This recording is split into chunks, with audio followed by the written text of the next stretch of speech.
By now, we shouldn't be surprised that the internet is biased towards American and westernized foods. If you type in healthy on Google or Pinterest, you'll see a lot of avocado toast, grain bowls, kale salads, chicken breasts. And while, yeah, these are healthy, they are not what we grew up with. It is a very limited version of what healthy can be. And never do you see Filipino food represented in that same light. Not because it's not healthy, but because it doesn't fit the westernized aesthetic of what health is. Filipino food is rich in vegetables, in broth, there's a lot of fermented foods, and it's meant to nourish our body and our soul. But it is just not marketed that way. So we have to actively work on reframing what healthy looks like to us from a Filipino food perspective. And I intend to do that. So often in the health space, you hear people say, oh, you need to eat whole food. You need to eat a whole foods diet, when that is the core of what Filipino food is. Now, I know somebody's gonna say, oh, but there's a lot of processed foods. There's a lot of seasoning packets.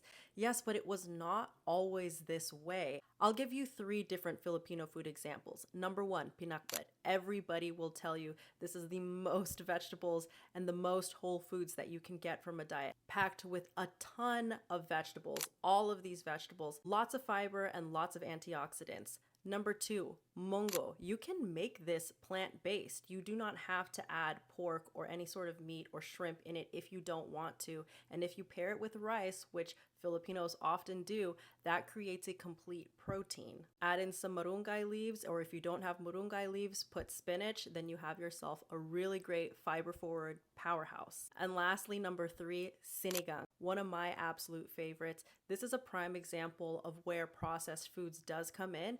And I'm not gonna lie to you guys, I cook with a seasoning packet for sinigang because I cannot find green tamarind here. I know people that omit the seasoning packet and they make it with lemons, they make it with really sour guava, whatever they can find. But for me, I really do like the taste of a little bit of that citric acid.